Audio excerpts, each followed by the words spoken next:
Good afternoon. I'm Vikki Goodwin. I'm a state representative from Austin.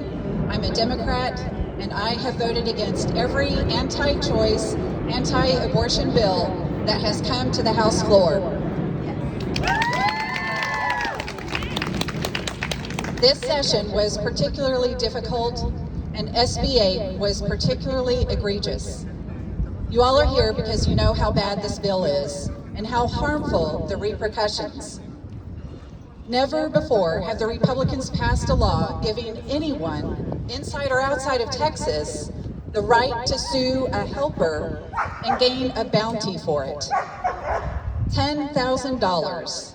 That's how much someone can gain by ratting out a neighbor or a coworker or a stranger, for that matter, saying they've helped a woman get an abortion.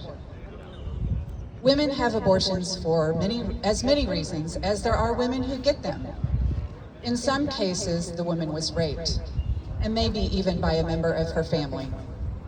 In those cases, the woman will be forced under this law to either give birth to the baby, or to travel out of state, or she will take it upon herself to induce an abortion, as was done a century ago when abortion was illegal. We know that SB 8 is bad for women, but it also is bad for men, bad for children, and bad for business. It's bad for all the lower income folks who used to go to a local clinic, maybe a Planned Parenthood, which, as a result of this and prior anti-choice laws, have now closed down. As a state representative, I am here to say, I'm sorry. I'm sorry that many of my fellow Democrats and I could not stop this bill from passing. We could not amend this bill to make it less bad.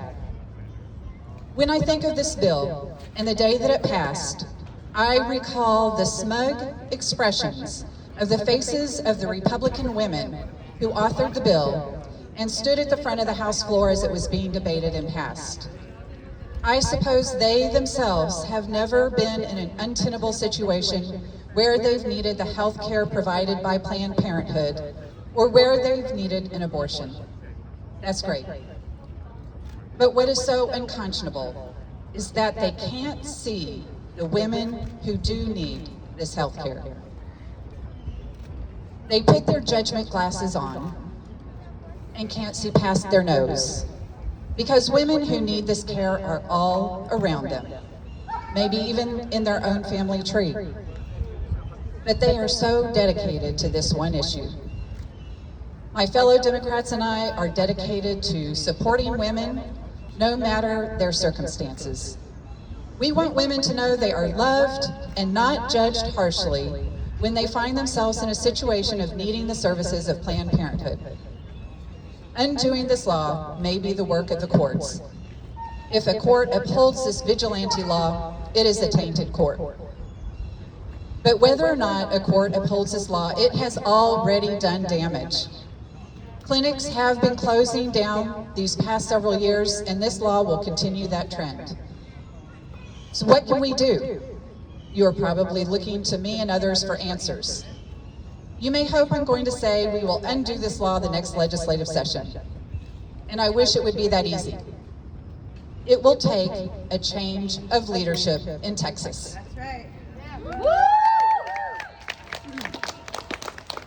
It will take hard work. Each and every one of you here today must make a commitment to working with a pro-choice candidate to do the necessary work of registering people to vote and getting them to the polls. This isn't easy work, and it can't be done if people say they are too busy, they don't get involved in politics. We have the numbers. If we can just convince people to register to vote, a one-time ask is not enough. Attending rallies is wonderful and hopefully motivational, but it is not enough. Find candidates and make a commitment to volunteering on a regular basis. There's a job for all of you. Whether it's hosting a meet and greet in your home, making phone calls on a phone bank, knocking on doors to register people to vote, and closer to elections, knocking on doors to get out the vote. Just this morning, My volunteers and I delivered voter registration cards to apartment complexes. Tomorrow, I'm doing the same, and the day after, and the day after, and the day after. We can't let a day go by that we don't work to convince people their vote matters and our leadership in Texas can and must be changed. So, repeat after me. We need change. We need change. Get out the vote. Get out the vote. And with that, I turn it over. Thank you.